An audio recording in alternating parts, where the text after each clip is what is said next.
Ooh, yeah, everybody. All right. We are back at it. We are here. It's Scratch the Vinyl, everybody. I'm one of your hosts, Kane Stevens. I have Randy, the chill man himself, the Godzilla of karaoke. He's got so many nicknames right now. The Uncle of Lincoln. He's got it all. Randy Wilson, everybody. We also have Brooke Big Red. She has a bunch of nicknames, but I'm not allowed to say most of them. So we'll just go with Brooke Johnson at this point for now. And how's everybody doing today, Brooke? What are you doing? What are you up to? We'll get to Randy in a second because I know what he's got going on.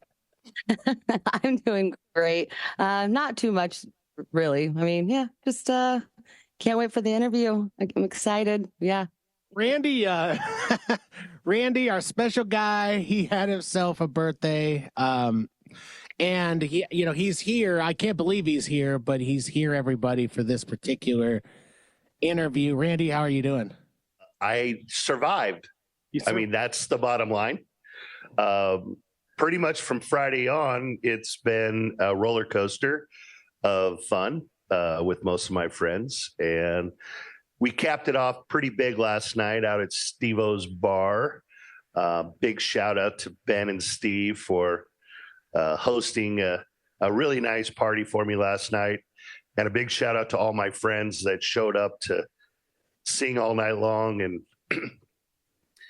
I'm sorry, holy cow. I can't even believe I'm up this early to make this interview, but I am dedicated to this show. I love Scratch the Vinyl, and I'm so happy to finally meet Ron and get him on the show. So, well, you mentioned him, so let's bring him on, everybody. We've got I would say he's part of that upper echelon of bands. You know, he's been here in Lincoln. I mean, he has been in some major bands with some major players in town. We're so fortunate in this show to have all these great musicians wanting to come on the show. So let's bring him on right now. We have Ron E Skoog, everybody. Ron, how are you doing? Hey, everybody. Good morning. Great to see you.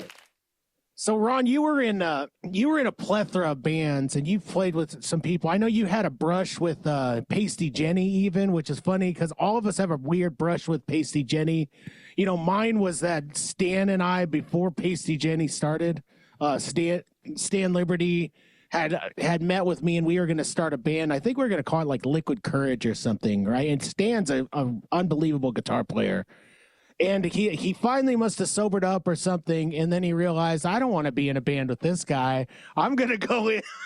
I'm gonna go in with Pasty Jenny and really kick butt out there. And they're doing like big things, aren't they? They're like they got signed to some label. They just flew out to I think it was New Mexico and shot like a video where they were dressed up like cowboys and all this stuff. So, but you had a brush with them. And then you were in Groove Puppet. I mean, that I can't think of that's one of the bigger bands in town. So talk to me about your time with Groove Puppet. Yeah, the Pasty Jenny, I met those guys and actually auditioned with them at the exact same time that I auditioned with Groove Puppet. And so kind of had to make a choice on my part. And they're amazing guys. Groove Puppet was a riot. I joined them from 2000 to 2007. What for me felt like kind of the heyday. They were a band that started as an offshoot from a previous band called One More Time.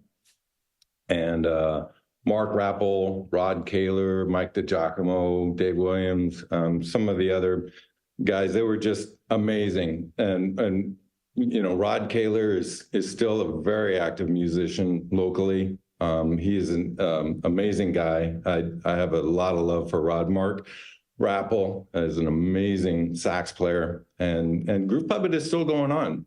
So I don't want to talk about him necessarily in the past tense. My experience was in that window, and we were we had our own CD of our own original material. And then obviously we were a cover band tailored toward the college scene. But we were versatile. You know, we could throw in the classic rock and really tailor ourselves to our audience. We did it in addition to like the Rock the Docks and all the local bars, you know, Peel Pears was kind of my home away from home, like my Cheers. I worked there and I knew everybody, and when we would play there, but we would also do civic events, Superior and Crete and Hickman Heydays and the Haymarket Heydays in Lincoln and those types of events. So what I loved about it was we were very music oriented. I mean, everybody cared about the quality of the show and the quality of the music. And but we had a good time, and we were prolific. We were playing practically every, if not every other weekend. So it was great. So it sounds like it's some of the best times you had. I'm a musician also, and I do understand on some level, but I don't as well, because you guys were on a lot of the bigger shows. I was cleaning up the little shows, right? Like I was I was doing the small bar scene, going nuts, playing to farmers and all sorts of people. Did you ever get into that sort of thing, like as a in your tenure? Did you ever get to play a bunch of the small bars in the surrounding towns and all that? A little bit. We would head out to Kearney and play that club, and had quite a few clubs in Omaha that we would play as well. I mentioned previous to Groove Puppet, I played with Kenny Perales, and we had our own original band called the Boom Jammies. And that one, we tailored ourselves a little bit more towards the smaller clubs. But I love the diversity in those types of venues, right? The smaller clubs are so intimate, and it kind of changes a little bit the way you approach your performance versus a bigger production where you're a little bit more scripted and, a little less loose maybe. Right. Well, the thing that I found about it is in those type of gigs, you got to win the crowd over. And not that you didn't in the big ones, right? But I mean, you guys kind of established yourself, and I want to ask you how, for one, but like in some of the bigger bands, cover wise, let me ask you this. How do you establish yourself to where people know what they're, people instantly fall in love with you guys? Because like with my bands, we had to really work it. I mean, I had to fly around, roll all over the floor, hang Barbies on my neck, do all that stuff and people were still just thought we were like a jukebox, right? We'll play this, so we don't know that one. We'll play this other one. We don't know that one either. So how did you guys kind of stake claim and like win everybody over right off the bat?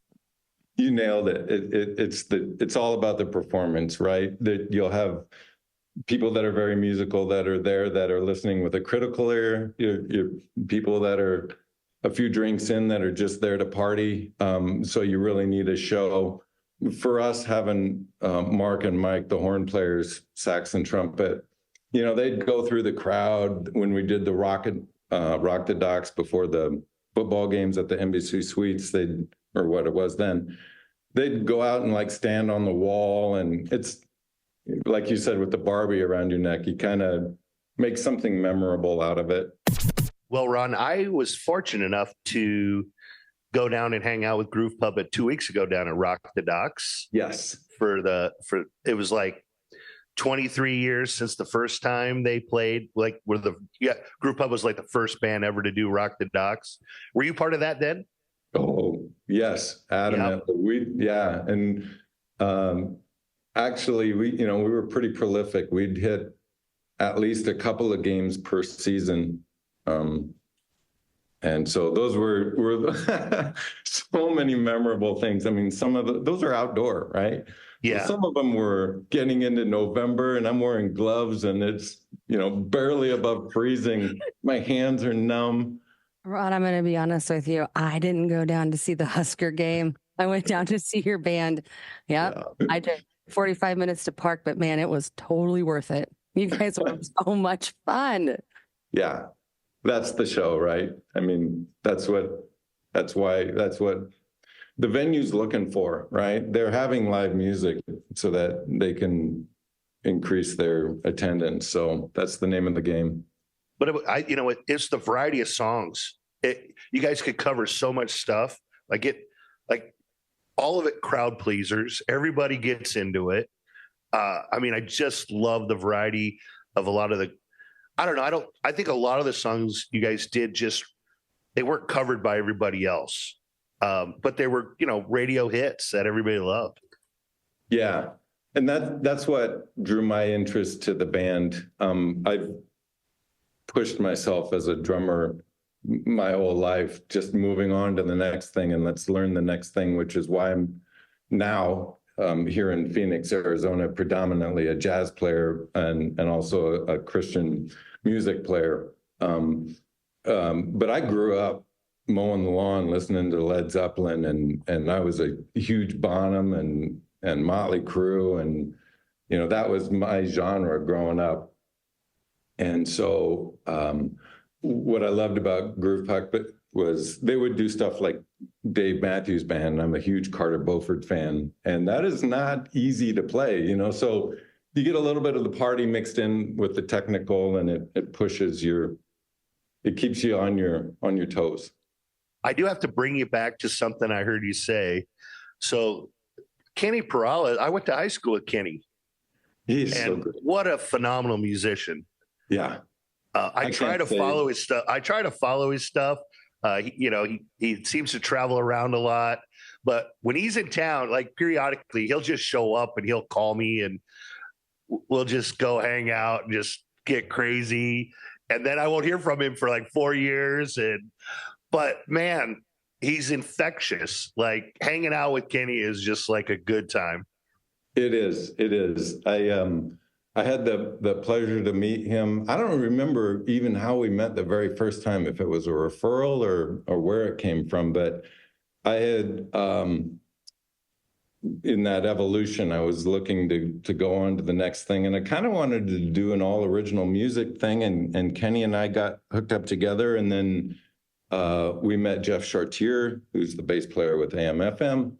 And we wrote some music and recorded it. And Kenny is just, I can't say enough good things. He is a phenomenal guitar player and just a rock solid straight shooter guy. Yeah, we're gonna have to get him on the show sometime soon. Maybe have a little reunion with you guys. I was thinking there was a blues bar down on 9th Street. God, it's so long ago, and I thought maybe that might be one of the places I might have first seen you. I could be wrong, but like Kenny used to invite me to come down to some of these shows, and I always loved it, man. Great atmosphere. Yeah, every show's different, and every band's different, and you're right. And every band you've been in, it's like totally different in a lot of ways. So we talked about like the past stuff a little bit, and I love it, and I love hearing all about that. Ron, I think you mentioned how you have some stuff going on still. You're still actively playing, and are you in any bands or anything? Yeah, so 2007 was when we moved from Lincoln to Phoenix, and that was predominantly a work-oriented thing, plus I'm just a little bit of a desert rat, and I came here for a Fiesta Bowl, stepped off the airplane in December, and it was 75 degrees. And I said, that's it, I'm moving here. And it was always kind of rattling around in the back of my brain. So in 2007, our family moved here. And I had been doing rock, pop, and country for so long, and Christian, that I was really ready to move on to the next step. And so when we moved here, I threw myself into jazz and Latin, and had a Latin and flamenco gig at one of the resorts here in town with a cat from Las Vegas, Ricardo Grigo. And so we would do his own material, which was phenomenal, nylon strings, the bolero, the whole thing, and some like Santana and Gypsy Kings and stuff like that. And that was about a year and a half, a couple nights a week. And then that ended, and I also started growing in our church in Christian music. And Oddly enough, I thought, leaving Groove Puppet, which was such a big production, big lights show, I was like, oh, I'm never going to replace this. The adrenaline. We're in kind of a big church, and I've got all that with the church gig now. I mean, I can play full out. It's got high production, and so whoever would have known that the Christian rock would become your new rock show. But it's been phenomenal. I love it. And then on the jazz side, a gentleman who I met through playing in the church band, we were discovered by a booking agent. And so most of our shows are all like corporate gigs or resorts or clubs. And same type of thing. It's called Phoenician Blend. And it's a blend because we'll take American Songbook or standards, but we'll mix them and change them in styles, or even throw in, Beatles and Stones, and it's really great. We'll do songs in completely different styles. If we wanted to find a show or go see you somewhere, and if we're in that area, do you have any upcoming events or anything that you want to tell us about? That is the downside of having a booking agent. Most of our shows are all corporate, like private party, corporate event stuff. But yeah, I do have a website that I've neglected, and I need to keep a little bit more current and get some videos up on there. But it's PhoenicianBlend.com. By chance, do you happen to know Michael Beck? I don't know Michael Beck. Michael we had him on the show not that long ago, and he's moved out to Arizona and has a studio out there. And so didn't know by chance if there was another Lincoln, Arizona connection we needed to put together or not. But I listened to that episode. I think he's in Mesa. And yes, I was intrigued by it. Yeah, for sure. Obviously, we've been fortunate to get a lot of Lincoln connections to come on the show, and we really do appreciate your time today, and just touching back with a little Nebraska roots, because all we're really trying to do is promote a lot of our local talent and shine a little spotlight on the people that came before. And I'm a little older in the group, and so like that time when you're a group of it, like, man, that was a great time for me to go see live shows all the time, and you guys were a big part of that. Thank you. Yeah, I think you and I are probably close to the same age. I don't know. But that was kind of the other part of moving to jazz was, I'm done schlepping gear at 2 a.m., man. I'll take the 7 to 10 and I'm out of there. We have a lot of conversations about hauling gear, don't we, guys? Oh, yes. I've heard it. You being a drummer too, I mean, you guys are the ones that get abused the most. You guys get stuffed in the back and you guys have to carry all that gear. I don't know what really got you into wanting to be a drummer. I mean, were there specific musicians out there that you listened to, or certain, like some of your favorite drummers growing up? Like, what really got you into wanting to be that guy? Yeah, my parents were not musical, but they gave that opportunity. I'm the youngest of 5 kids. Grew up in Fremont, proud hometown to Bob Olson, who was a jazz trumpeter and my junior high band instructor. And then also, I think Steve Ferris, most people know him from Mr. Mister, is a Fremont native. And I watched the Nebraska Cornhusker drumline since a little kid, just thinking those guys were small G gods. I mean, they were just amazing. So I did all the academic stuff, jazz band, marching band, drumline. Lincoln's public school superintendent, Paul Gosman, is a phenomenal drummer. He and I and Blake Dillon, son of Sid Dillon, the car dealership, we all played from 8th grade marching band through high school, through the university together, like 8 years of being in drumline together. And so, the mix of growing up listening to your older brother's vinyl, and you were asking me my influences, like I grew up, I mentioned John Bonham and Led Zeppelin, but all of those influences just start to shape you who you are, and then the constant evolution of, as I was growing into jazz, listening to Chet Baker and Vince Guaraldi and Miles Davis, Bowie. When I mentioned my band, we would take stuff like Someday My Prince Will Come and do it in a samba. It's just completely, that's the fun of it, right? That's what keeps you going. But I think I wore the tracks out of Journey Captured, Steve Smith. It's such a great album. Stuart Copeland. I'm a metal guy also. I love Judas Priest, Static X, Prong. So those are all those just different things shape how you approach. I mentioned that I would listen to Carter Beauford just religiously. Well, I love that you mentioned that you also like Static X, because if there are people out there who don't know who that is, I mean, they're fantastic. When you guys were kind of coming up, that was when nu metal was really big. Nu metal being the Limp Bizkits, Korns, and all of those. I mean, was that kind of your cup of tea back in the day? Because that's literally all I listened to on the most part. Yeah, and I'm a kid of the '80s, so I have an addiction to like synth and electronics. I love that stuff, and Gary Newman and Kraftwerk and all that type of stuff. So when you take that and you start mixing synth with acoustic drums, a la Static X and those types of things, I was like, this is so cool. That's what drove me to it. Yeah.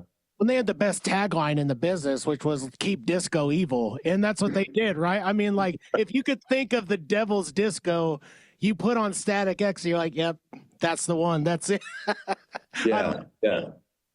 Losing Wayne was hard. I miss their material, but yeah, good stuff.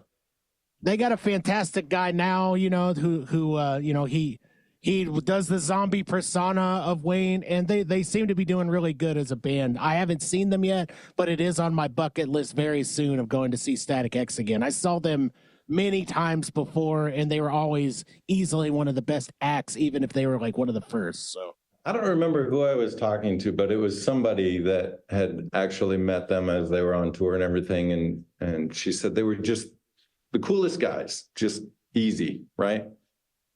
I think I met them at the Grove back in the day. I think after the show, they were one of the first ones on.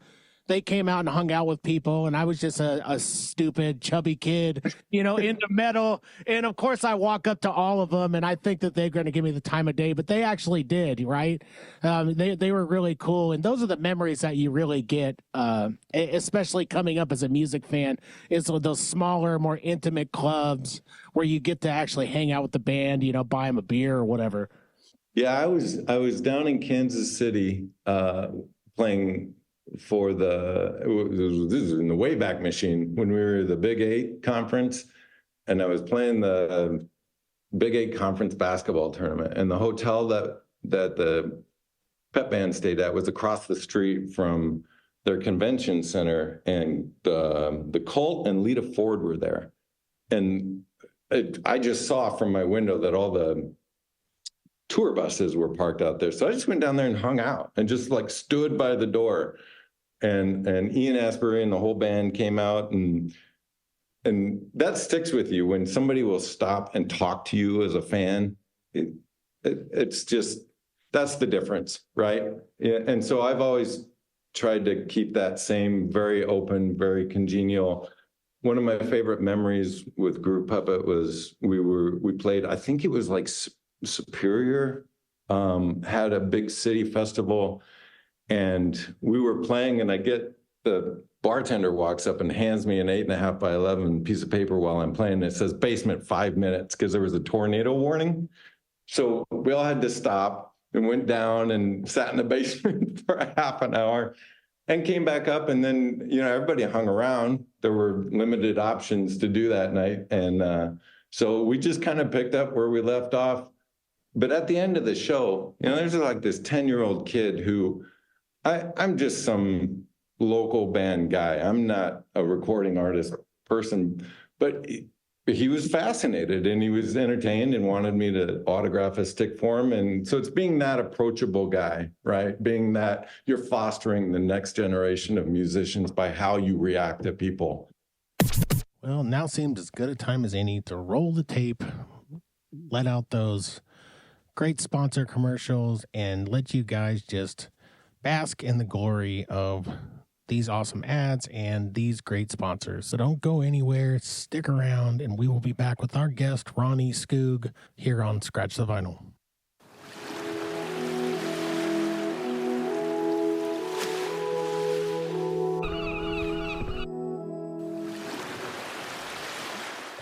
Ahoy, mateys! Christopher Columbus here. You know me. I discovered America, or at least that's what the history books have been saying for years.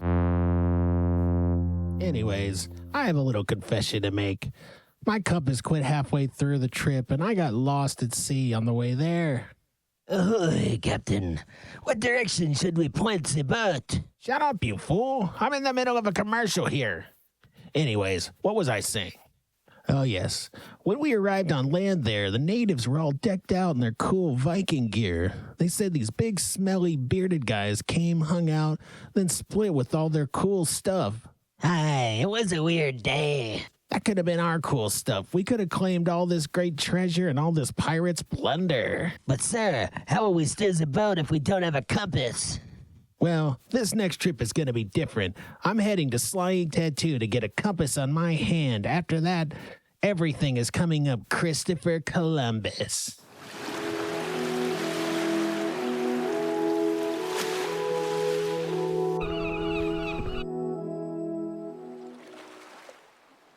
Ahoy, sir. That new ink looks great on you. After I swaps and poop that and grease the hootenannies, I think we're going to be back to speed and... Oh, no. What is it now, you buffoon? It appears as if America's shores are just on the horizon. What? How could this be? I've been pointing my arm in the same direction for days. Well, looks like this tattoo compass is broken too. Guess I'll have to head back to Sly Ink for that dolphin lower back tattoo I've been wanting to get. Well, looks like our native friends are waving us in, but oh, wait, they don't look very happy. Well, until next time, friends, if there is one.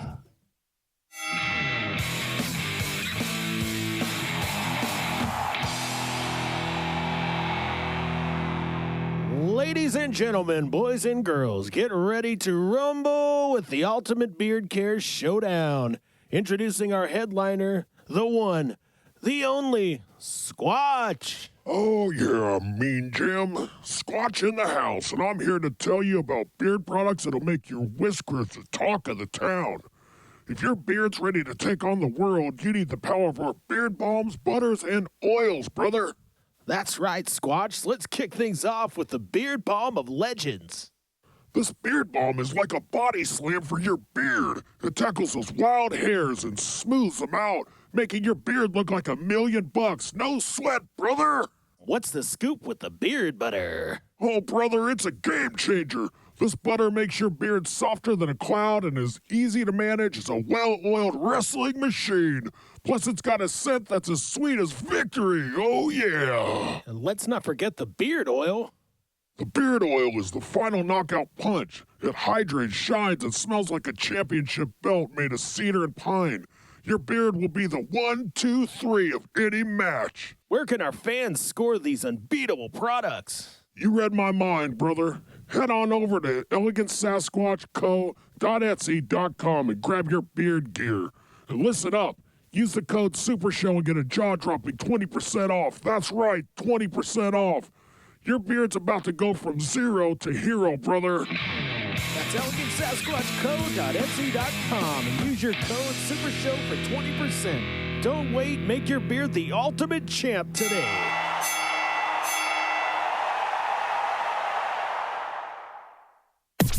All right, we're back. Hope you guys enjoyed the Elegant Sasquatch Beard Co. commercial and also the Sly Ink tattoo commercial. Sly Ink is here in Lincoln. Yeah, go see Bryce for all those tattoos, everybody. He's right over there on Northeast Lincoln by Wesleyan on 48th Street. go talk to Bryce. Get yourself those all those tattoo dreams of yours. Make them a reality. Elegant Sasquatch, they're out of New Jersey, but Chris is a local boy who moved like a lot of people, but his soul is still here in Lincoln. So if you need your beard looking and smelling nice, you need to order something from the Elegant Sasquatch Beard Co. on Etsy.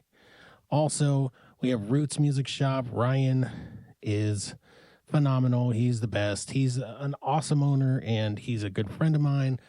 And I can't say enough about this place. As a musician, he has been helping me out and hooking me up for years with all of the best gear and the best prices in town. So go see him.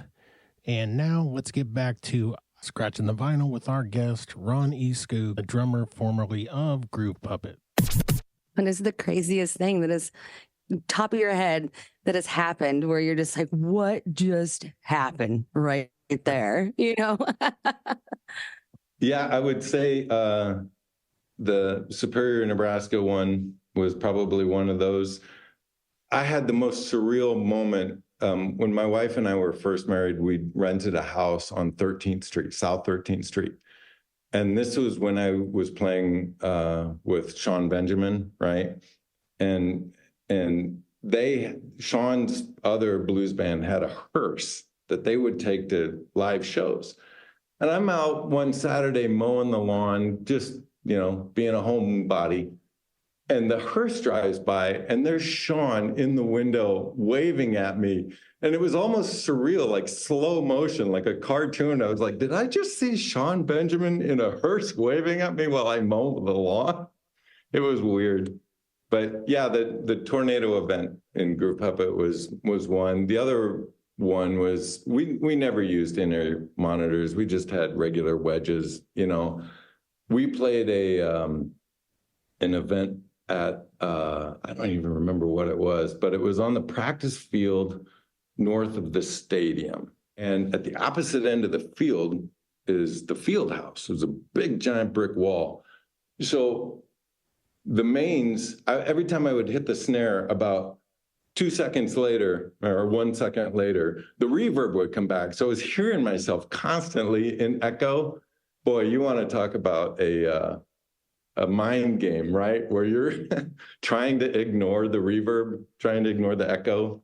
It was pretty dynamic. People don't understand how much of a nightmare that can be. Like for musicians, if you catch that certain wedge a certain way and it's kind of throwing you off, it can be really hard to play. There's a lot to being a musician on stage and being able to hear everything that's going on. For me, the weirdest thing was when I played with masks on. You have no idea the hell that you put yourself through when you have a closed mask and all that sound is like blasting your ears. It's one of the dumbest things that I've done. I also had a drummer who played in an animal mask from the Muppets for an entire Halloween show, and I don't know how he didn't die from that, to be honest with you. That's pretty crazy. Worst gig ever was we played somebody's corporate company party at the Arbor Day Lodge down in Nebraska City. About 2/3 of the way through the first set, I mean, we still had 2 more sets to go. I just get the flu. And it was brutal. And I stayed, I played, but I think everybody in the crowd probably thought I was drunk because I was just hunched over and it was everything I could do to just finish the night, right? And then you're in Nebraska City, so you got to load up, drive home, the whole thing. That was memorable. Randy usually asks this question, but I'm gonna I'm gonna ask for him. I can see our birthday boy. He's we got him propped over in the corner like Weekend at Bernie's over here. So we got to ask you. You're an avid music fan. You've been listening to music forever.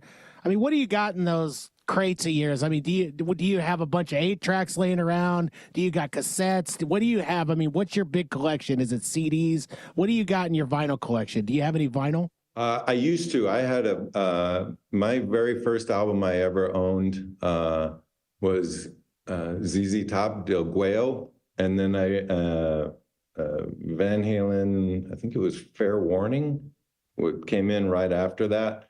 And I was so careful. You know, I had sleeves and the whole thing for all my albums and kept them all in a peach crate.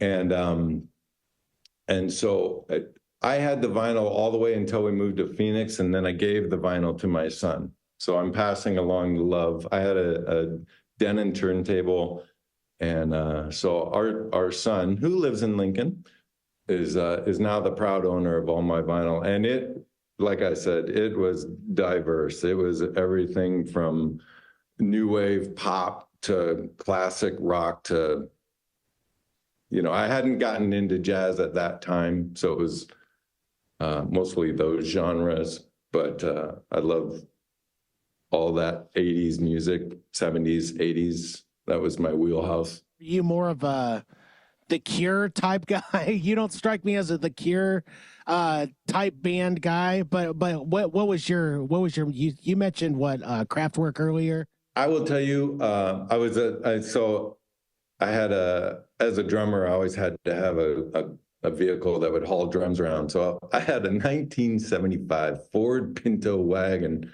with a little bubble like van windows on the side and some Pioneer TSX8s and a cassette player and the Alpine EQ in it and the whole thing, equalizer. I would say if I wore one cassette out in high school, it was probably Yes, 90125. Love that album, just front to back. I was listening to it over and over and over again. So that, if you had to paint a picture of, that was probably the one. You got to throw out, I mean, Rush with Neil Peart at that time. Was that not in your wheelhouse? Moving pictures over and over and over again. Yes, 100%. Let's talk about drummers a little bit more. And I love the subject of drummers because the drummers and the bass players are the backbone of a lot of bands. Like you kind of just, you notice the drums, but when it all comes together, right, it makes the music so much more. I think of drummers like people try to talk about Ringo Starr, for example. Some people actually crap on Ringo Starr and say, oh, he's not a great drummer. I would argue that he was probably one of, if not the best, not just because he was in the Beatles, but he's the best pocket drummer in the world. Like he could play anything. He made every song work. How do you feel about Ringo? Do you think that people are giving him a unfair shake, or do you think that he is a rock god? He's very musical. On the surface, if you're not really diving into what he's playing, it can seem not as complex as it really is. And so I would say that he has definitely earned his throne where he's at. And I don't disparage Ringo at all. You know, there's other guys, like there's a local cat here who's been the drummer for Styx. I'm not a big Styx fan stylistically, but I will watch Todd Zuckerman's videos all day long because he is just an amazing player. And so it's not necessarily always whether the song moves you. It might be a particular approach to it or a musician. But yeah, you know, I mentioned growing up kind of a rock, pop, and country guy. Modern Drummer was always my holy grail of magazines that I could not wait till the next one. And Modern Drummer always had Joe Morello in it, who was Dave Brubeck's drummer. And I hated it in high school. I was like, why do they keep putting this old guy in there? And I had no respect for, I was ignorant, right? I didn't know their music. All I knew was this guy trying to be cool. He was cool. And when I first started really throwing myself into jazz, into the deep end, he is still probably my favorite jazz influence. And then there's some current guys, Jeff Hamilton. He's an artist that has his own band. He's an instructor. Some people know him from being on tour with Diana Krall and other famous jazz musicians. Keith Carlock. If anybody's had longevity with Steely Dan, Keith, being the most current one, has really done that. And he is a current contemporary that's amazing to watch. Steve Gadd lives here in Phoenix. I just saw him at the Music Instrument Museum. he's a huge influence. It comes from all sides, right? Just whatever gets you excited about your instrument. Shane Hawkins, it was from the kid, the Taylor Hawkins kid, when he got to go up there and play. That he was like, what, 12 or 13 or something. That was crazy emotional. And when you see somebody like that get up there just with this raw talent and have that, just obviously his dad was phenomenal. But speaking of dads, my dad said, I think the drummer is probably the most talented because you got to do all of these things, he just was in awe. He doesn't play an instrument. And I really do. I want to give it up for the drummers and especially those young kids that just start that way. And you taught kids how to play drums. I mean, with being in the university and all that, I'm sure there's plenty of those Shanes out there that you've created. I mentioned Paul Gosman, who's the school superintendent. He's a phenomenal player, and he was a Yamaha endorsed clinician for quite a while as a music major when he was in school. And so he and I would go out and do high school drumline camps, and we would go to Kearney and do a camp for the high school kids from the surrounding communities. They would come to University of Nebraska Kearney. I mentioned doing one at Lincoln East. So influencing the next gen of players in that way is so. During the economic recession, which would have been like 2009, 2010, the firm I was with at that time shuttered, and I started picking up students as a side gig and taught here in Phoenix. And I had 8, 9, 10 students going for a while, and then just got too busy again for 3 or 4 years of teaching. But yeah, really shaping the next gen of musicians. Well, we gotta address it then. Since we're talking about drummers, since we're talking about all this stuff, we got a naughty boy, very naughty boy in sitting out there in the doghouse right now. We got Dave Grohl, everybody. Dave Grohl has got some big news going on right now, and it just continues and gets worse and worse. Dave Grohl had some secret love child, right? And maybe there's going to be more that are coming out. But I personally don't care. All I care is, granted, we want our heroes to be good people, right? But I don't care about his personal life. I love his music. I love all of his work, obviously. And Nirvana is what put me out there to want to be a musician. But have you guys kind of been following all of this? How about you, Randy? I mean, I know you're a massive Foo Fighters fan. Have you been following any of this? Yeah, I have. And you know what? Here's the thing. Dave's managed his celebrityness really well. He's got that good guy image for the most part, even though apparently he's kind of maybe been this guy the whole time. He's been married 21 years, 3 beautiful daughters. He does his barbecue. He feeds the homeless in LA. He knows how. He just managed to bring up the right kids on stage, like his little drum battle with Nandi Bushnell. He's just been our savior to rock for the most part for the last 20 years, because he still has managed to be very relatable, still fairly humble. But unfortunately, I think this is a money grab unfortunately, this is an underage girl. Well, I shouldn't say underage, just a very young girl. And I kind of like a fan, just fanboyed out, and it's kind of chasing maybe the money. And I think Dave's handling it, again, the right way. He's owning it. He's in the doghouse with the wife and the daughters. He's going to have to probably stay hidden for a while. But if we know Dave like we know Dave, he's going to come out of this. Let's get a female's perspective on this, Brooke. What is it with these girls? And I don't know the whole search situation, so I'm not going to go out there and say, what is it with these hoes coming after all the rock people? But give me the give me the gold digger mentality on this deal. I mean, you're not that way. I'll bring the lasagna, but I ain't gonna sleep with you. Now, it takes two to tango. So it's not just the ladies, okay? It takes both of you. And sometimes when you're in power and you have that idea of being better or whatever, I don't saying David is like that, but when you have certain women that they want to be with that band guy, they want to do that, they want to have all of that, because then they think, they in their head, like, oh my God, I got to sleep with him. And you know what? We all mess up in life. We all do. And because you're in the spotlight, it just gets out there. And I don't care who you are. I'm sure you've messed up. And we need to be a little more gracious, a little more forgiving. And especially for somebody like David, he has done so much in this, in the entire world, everything he's done and given. And that's what we should inspire to do. And yes, there are some women out there that are gold diggers. They are, they bring at least 8 bras to the concert just in case, for each band member.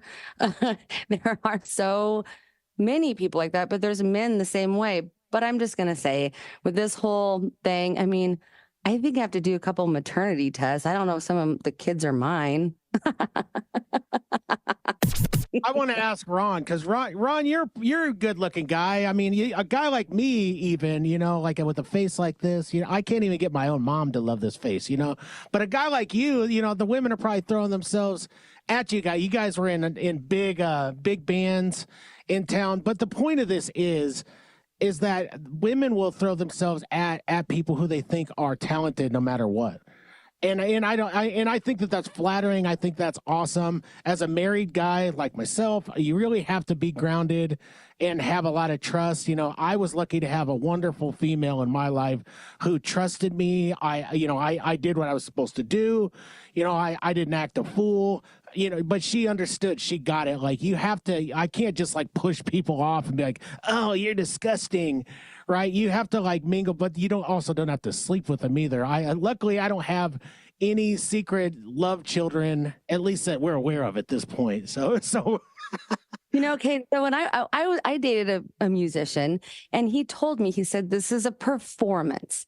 It's like what I do at my job. You kind of put on a performance, and we had that trust. Like you said, like, as long he's like, I'm going home with you, and I would invite the hot chicks. It was me inviting the hot chicks because that's who's paying our bills. So I didn't care. More hot chicks, the better. I don't know. So what was it like for you, Ron? I mean, did you, and you don't have to get into it if you don't want to. Maybe this is too scathing to get into, but I mean, how do women treat drummers, I guess, is the question that everyone wants to know. Yeah, no, I think both you and Brooke nailed it. It's really, the fabric you're cut from. Are you grounded?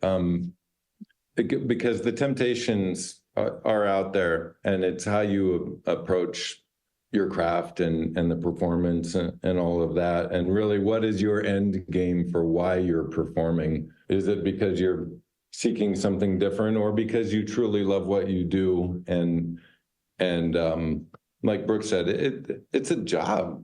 If your performance is a reflection of who you or your band are, then that next gig could be around whether you've performed or not. So yes, there's, and not just relationships, male, female, but substances, whatever it may be. The temptations are out there. So it's just kind of comes back to being grounded and remembering who you are. One of my favorite things about the few licensed artists or performing artists that I've met, they're very normal people. I mean, they're like normal people. And so they're going through the exact same things the local artists are doing. So it is always such a treat to get to chat with somebody that you may feel is above it all, and nobody's above it all. It affects everybody the same. We're all human. So that little bit of grace, like you were talking about, Brooke, is the key. You guys want to talk about normal? I don't know if you guys happen to catch the finals of America's Got Talent. Richard Goodall, 70-year-old janitor from Terre Haute, Indiana, just blew him away with several Journey renditions. They ended up having Neil Schon and members of Journey play with him on the show, like the third or fourth week or whatever.